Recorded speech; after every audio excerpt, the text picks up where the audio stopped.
Hi hello, நான் உங்கள் ஆர்ஜஸ்ரீ பேசுகிறேன். நம்ம மின்னலஞ்சலுக்கு சொந்தக்காரர் சிவாவை பற்றி தான் பேச போகிறோம். இந்த மாதிரி ஸ்டோரி நான் படித்ததில்லை. ஹெட்லைனே ரொம்ப அழகாக இருக்குது. தம்பி அக்காவை லவ் பண்ணுற ஸ்டோரி. ஹாய் ஸ்ரீ, என்னோடய சொந்த ஊர் வந்து மதுரை. நான் சென்னைக்கு வந்து 3 மாதம்தான் ஆகுது. படித்து முடிச்சுட்டு வேலை தேடிட்டு இருந்த காலம் அது. பெரிய ஷாப்பிங் மாலில் ஒரு இன்டர்வியூ இருந்தது, வேலை கிடச்சிது. அங்கே தான் அவங்கள முதல்ல பார்த்தேன். அவங்க பேர் ஹரிணி. என்கிட்ட பேசின முதல் வார்த்தை, தம்பி நீ எந்த ஊருன்னு தான் என்னை கேட்டாங்க. ஹரிணி அதுக்கப்புறம் என்கிட்ட பேசினாங்க, உன் பேர் என்ன, இதுக்கு முன்னாடி எங்கே வேலை பார்த்துருக்குற அப்படின்னு. அவங்க என்னை இன்டர்வியூ எடுத்தாங்க. அப்புறம் இந்த மாலில் என்ன மாதிரி ஒர்க்கு, எப்படியெல்லாம் வேலை பார்க்கணும் அப்படின்னு சொல்லிட்டு எனக்கு வேலையே தெரியாது. நான் புதுசாக ஊரில் சும்மா தான் இருந்தேன். சடனாக ஃப்ரெண்டு மூலியமாக இந்த ஊருக்கு வந்த இடத்துல வேலை பார்க்கலாம் அப்படின்னு சொல்லிட்டு வேலை பார்த்தேன். அப்போ தான் அவங்க எனக்கு வேலையே அவங்க தான் கற்றுக் கொடுத்தாங்க. எப்படி தான் வேலை பார்க்கணும் அப்படின்னு சொல்லிட்டு என்னை ரொம்ப நல்லா கைட் பண்ணாங்க. எப்படி வேலை பார்க்குறது, என்ன மாதிரி வேலை செய்கிறது அப்படின்னு சொல்லிட்டு. இப்படியே ஒரு 3-4 மாதங்கள் போனது. அவங்களுக்குள்ள ஒரு பாண்டிங் க்ரியேட் ஆனது எனக்கும் அவங்களுக்கும். ஓப்பனாக சொன்னால் எனக்கு அவங்க தான் வேலையை கற்றுக் கொடுத்தாங்க. ஆரம்ப காலகட்டத்தில் தம்பி உங்கள் அப்பா அம்மா என்ன பண்ணுறாங்க, நீ என்ன பண்ணுற அப்படின்லாம் என்னை கேட்டாங்க. அம்மா ஹவுஸ் ஒய்ஃபு, அப்பா வந்து விவசாயம் பார்க்குறாருன்னு சொன்னேன். என்னை அழகாக தம்பின்னு தான் கூப்பிடுவாங்க. அது எனக்கு ரொம்ப பிடிக்கும். இப்படியே ரொம்ப நாள் அப்படியே ஒரு 6-7 மாதங்கள் அப்படியே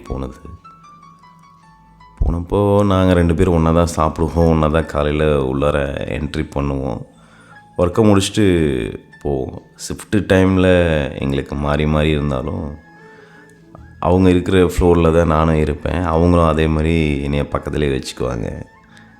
ரொம்ப நல்லா அப்படி ஒரு அழகான பாண்டிங் எங்களுக்குள்ளே இருந்தது. எங்களுக்குள்ளார அப்படி ஒரு பரஸ்பரம்னு சொல்லலாம், ஒரு பாசம்னு சொல்லலாம். அப்படி ஒரு விஷயம் எங்களுக்குள்ளார நடந்துகிட்டு இருந்தது. அது எங்களுக்கே தெரியாமல் எங்கள் ஃப்ளோர்லேயே எல்லோரும் பேசுவாங்க, நீங்கள் ரொம்ப அட்டாச்சாக இருக்கீங்க என்னன்னு. நாங்கள் அதுக்கு ஒன்றும் பதில் சொல்ல மாட்டோம். நாங்கள் எதையுமே கண்டுக்க மாட்டோம். ஏன்னா நான் இருக்கிறதும் அவங்க இருக்கிறதும் ஒரே பக்கம்தான். அதனால் ஒரே பஸ்ஸில் போயிட்டு ஒரே பஸ்ஸில் திரும்பி வர்றதுனால அவங்களும் என் கூட வருவாங்க, நல்லாயிருப்போம். முக்கியமாக சொன்னால் என்னை விட அவங்க ஒரு 2 வயசு அதிகம். ரொம்ப மெச்சூர்டாக இருப்பாங்க. நான் கொஞ்சம் ஊருக்கும் புதுசு, வேலையும் புதுசு. ஊரில் ஜாலியாக சுற்றிட்டு இருந்தவன் திடீர்னு வேலைக்கு வந்தோடனே அவங்க என்னை ரொம்ப நல்லா கைட் பண்ணாங்க. என்னை ரொம்ப நல்லா பார்த்துக்கிட்டாங்க. ஒரு அம்மா இல்லாத குறைய அவங்க தான் என்னை தீர்த்தாங்கன்னு கூட சொல்லலாம். அந்த மாதிரி தான் என்னோடய லைஃப் அப்படியே அந்த காலகட்டம் போயிட்டு இருந்தது. இப்படி நாட்கள் நல்லா போயிட்டு இருந்தது. நாங்கள் படத்துக்கு போக ஆரம்பித்தோம், வெளியில் பீச் போக ஆரம்பித்தோம். 2 பேரும் சண்டேஸில் லீவ் வரும்போது இல்லை வீக் டேஸில் லீவ் போட்டு 2 பேரும் இப்படி தான் போயிட்டுருந்தோம். நான் ஹோட்டலில் சாப்பிட்டுட்டு இருந்தேன், அவங்க எனக்கு சாப்பாடு ப்ரிப்பேர் பண்ணி எடுத்துகிட்ருவாங்க. இப்படி நல்லா வாழ்க்கையில் ரொம்ப நல்லா போயிட்டு இருந்தது. ஒரு நாள் காலையில் ஒரு 7-8 மணி இருக்கும், ஊர்லேருந்து ஒரு கால் வந்தது. எங்கள் பெரியப்பா கால் பண்ணாங்க, இந்த மாதிரி நீ உடனே சீக்கிரம் ஊருக்கு கிளம்பி வா அப்படின்னு சொல்லணுன்னு. அதாவது எங்கள் தாத்தா இறந்துட்டார், அதனால் நான் ஊருக்கு போக வேண்டிய அவசரம் அது. அதனால் நான் அவங்கக்கிட்ட கூட சொல்லலை. நான் சடனாகவே ஊருக்கு கிளம்பி போயிட்டேன்.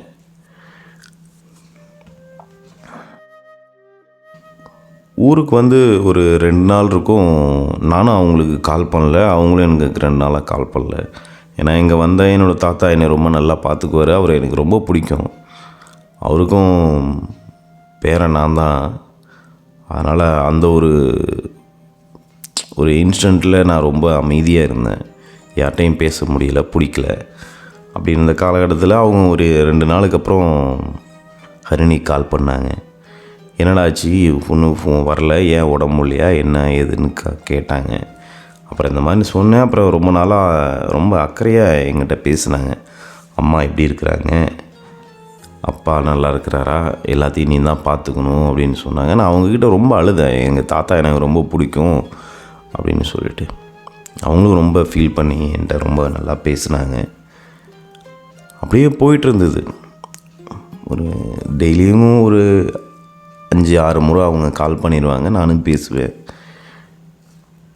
இப்படியே போயிட்டு இருந்த நாட்கள். எங்கள் மதுரையில் நான் கொஞ்சம் வில்லேஜ், மதுரையில் சிட்டிலேருந்து ஒரு 40 கிலோமீட்டர் வெளியில் வரணும்னா பார்த்துங்க. அப்படி இருக்கிற ஊர். அங்கே நெட்வொர்க்கே பெருசாக கிடைக்காது. ஒரு பாயிண்ட்டு 2 பாயிண்ட்டு தான் இருக்கும். அதனால் அவங்களோட காலுக்காண்டி அவங்க எந்த டைம் கால் பண்ணுவாங்க அப்படின்னு சொல்லிட்டு நான் அந்த டயத்துக்கு எங்கேயாவது ஆத்தங்கரையில் இல்லை எங்கேயாவது சாவடியில் இந்த மாதிரி எங்கேயாவது நான் இருப்பேன், உட்காந்துருப்பேன். அப்படி இருந்து அவங்களோட காலுக்காண்டி நான் ரொம்ப நேரம் பேசிகிட்டு இருப்பேன். ஒரு 5 நிமிஷம் 10 நிமிஷம் தான் அந்த கேப்பில். ஒர்க்கை முடிச்சுட்டு வீட்டுக்கு போனோன்னா நைட்டு ஒரு 2 மணி நேரம் 3 மணி நேரம் அப்படியே பேசிக்கிட்டே இருப்போம். என்னால் அவங்கக்கிட்ட பேசாமல் இருக்க முடியல, அவங்களாலையும் என்கிட்ட பேசாமல் இருக்க முடியலை. எங்கள் 2 பேர்த்துக்குள்ளார அந்த 15 நாட்கள் ரொம்ப புரட்டி போட்ட நாட்கள்னு சொல்லலாம். அவங்கள நான் ரொம்ப புரிஞ்சுக்கிட்டேன், என்ன அவங்க ரொம்ப நல்லா புரிஞ்சுக்கிட்டாங்க. எங்கள் 2 பேர்த்துக்குள்ளார அது நட்பா காதலா அப்படின்னு சொல்ல தெரியல. ஆனால் அவங்க இல்லாமல் இருக்க முடியாது அப்படின்னு நான் ரொம்ப ஃபீல் பண்ண ஆரம்பித்தேன். அவங்களும் அப்படி தான் ஃபீல் பண்ணாங்க. 15 நாள் ரொம்ப ரொம்ப கஷ்டமான நாட்களாக இருந்தது எனக்கு. எல்லாருமே கூட இருந்து அவங்க இல்லாதது ரொம்ப கஷ்டமான நாட்களாக இருந்தது. இப்படியே 15 நாள் முடிஞ்சது. நான் கருமாதி முடிச்சுட்டு நான் ஊருக்கு போகிறேன், சென்னை கிளம்புறேன். நைட்டு ஃபுல்லாக நாங்கள் தூங்கவே இல்லை. 2 பேரும் ஃபோன்லேயே தான் பேசிகிட்டு இருந்தோம். பேசி முடிச்சுட்டு கோயம்பேடு பஸ் ஸ்டாண்டில் இறங்கும்போது அன்எக்ஸ்பெக்டட் மூமெண்ட்டுன்னு சொல்லுவாங்க, அந்த மாதிரி ஒரு மூமெண்ட் அது எனக்காண்டி வந்திருந்தாங்க. பார்த்தோன்னே எனக்கு ரொம்ப ஷாக்கிங்காக இருந்ததை விட ரொம்ப ஹாப்பியாக இருந்தது. அது அவ்வளோ ஃபீல் பண்ணேன், எனக்காண்டி இப்படி ஒருத்தவங்க இருக்கிறாங்க அப்படின்னு சொல்லிட்டு. பார்த்தோன்னே 2 பேர்த்துக்குள்ளார ஒரு புன்னகையோட ஒரு அழுகையும் இருந்தது. அந்த மாதிரி மூமெண்ட்டு நான் இது நாள் வரைக்கும் நான் என்னோடய லைஃப்பில் நான் ஃபீல் பண்ணதே இல்லை. எனக்கு ரொம்ப பஸ் ஸ்டாண்டில் பார்த்தோன்னே அவங்கள போய் பக்கத்தில் இருந்துட்டு, ஏன் இப்படி நான் தான் வந்துடுவேன்ல அப்படின்னு சொன்னேன்.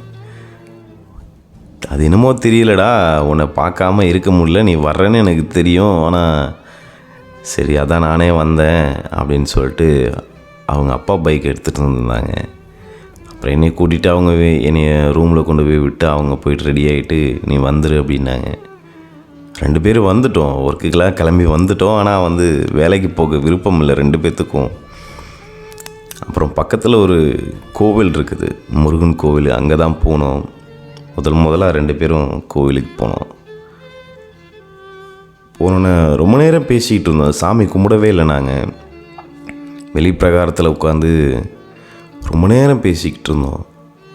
1/2 மணி நேரம் ரொம்ப சைலண்ட்டாக இருந்தோம் 2 பேருமே. என்னோடய கையை பிடிச்சாங்க. பிடிச்சோன்னே எனக்கு ரொம்ப எப்படி சொல்கிறதுனே தெரியல.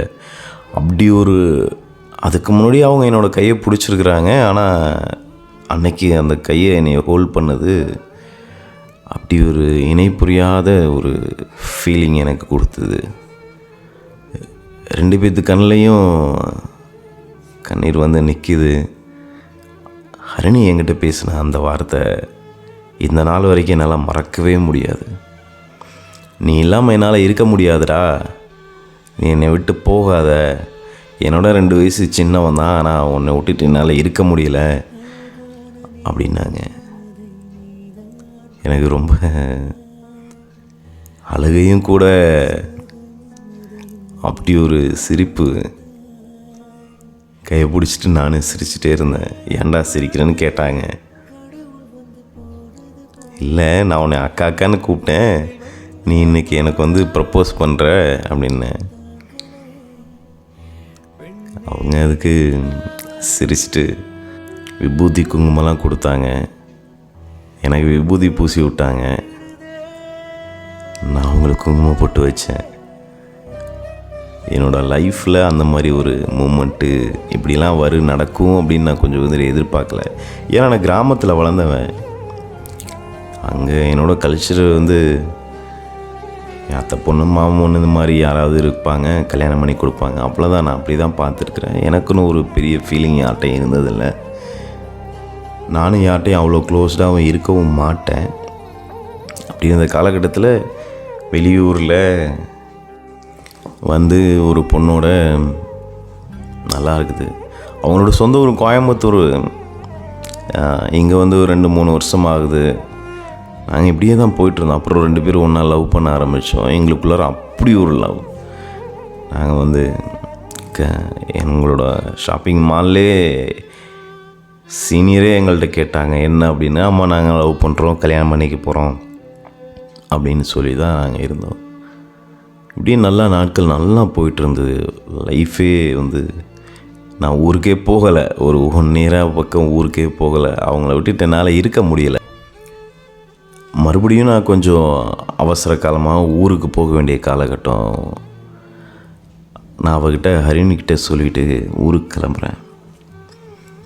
என்னை கொண்டு கோயம்பேடு பஸ் ஸ்டாண்டில் பஸ்ஸுக்கு ட்ராப் பண்ணிவிட்டு ரொம்ப நேரம் பஸ்ஸு கிளம்புறதுக்கு 1 ஹவர் டைம் இருக்குது. நைட்டு 12 o'clock எனக்காண்டி ரொம்ப நேரம் வெயிட் பண்ணா. போயிட்டு வந்துடுறா, ஏதோ மனசு நெருடலாகவே இருக்குது, உன்னை ஊருக்கு அனுப்பவே எனக்கு விருப்பம் இல்லை அப்படின்னே சொல்லிகிட்டு இருந்தா.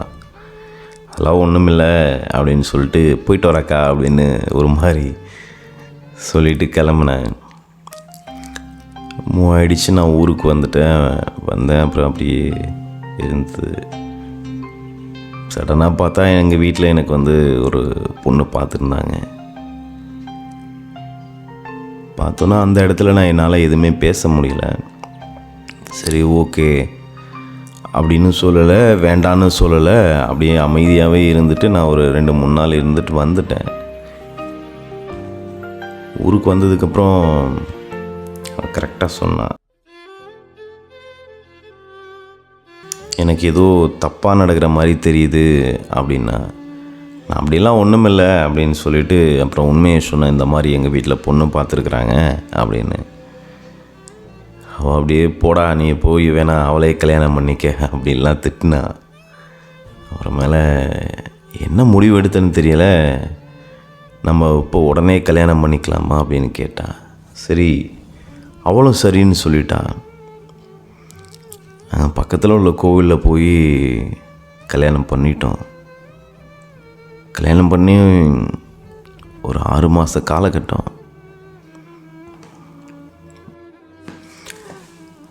வாழ்க்கை இப்படி தான் இருக்கும் அப்படின்னு நான் எதிர்பார்க்கலை. கல்யாணம் பண்ணதுக்கப்புறம் அவ்வளோ அழகாக இருந்தது, ரொம்ப நல்லா போயிட்டு இருந்தது.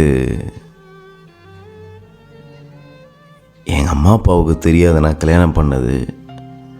அவங்க வீட்டில் தெரியும். ஆனால் மனசுக்குள்ளார ரொம்ப பயத்தோடையே இருந்தேன். மறுபடியும் ஊருக்கு என்னை கூப்பிட்டாங்க. நான் போனேன். அங்கே போன இடத்துல இந்த மாதிரின்னு சொன்னோன்னே வீட்டில் எல்லாருமே ரொம்ப உடைஞ்சிட்டாங்க. அவங்கள்ட்ட நான் என்ன பதில் சொல்கிறதுனே தெரியல. அவங்களும் என்னை ரொம்ப காயப்படுத்திட்டாங்க, அசிங்கமாக பேசிட்டாங்க. வீட்டை விட்டு வெளில போடா நாயே அப்படின்லாம் என்னை திட்டி அனுப்பிச்சிட்டாங்க. எனக்கு அம்மா அப்பாவும் ரொம்ப முக்கியம், அவளும் எனக்கு ரொம்ப முக்கியம். இவங்களுக்காண்டி அவங்கள விட்டு கொடுக்க முடியாது, அவங்களுக்காண்டி இவளை என்னால் விட்டு கொடுக்க முடியாது. அப்படி இருந்தது. என்னால் என்ன முடிவு எடுக்கிறதுனே தெரில. எனக்கு 25 வயசு தான் ஆகுது. அந்த வயசில் இப்படி ஒரு பிரச்சனை, என்னால் எதுவுமே பண்ண முடியல. அப்படியே அமைதியாக இருந்துட்டேன். அவங்க என்னை ரொம்ப அசிங்கப்படுத்திட்டாங்க.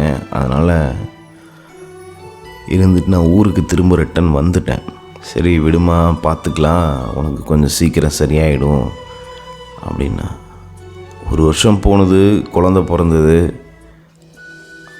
ஆனால் யாருமே வரல இப்போ வரைக்கும். என்ன காரணம் என்ன எதுனே தெரியல.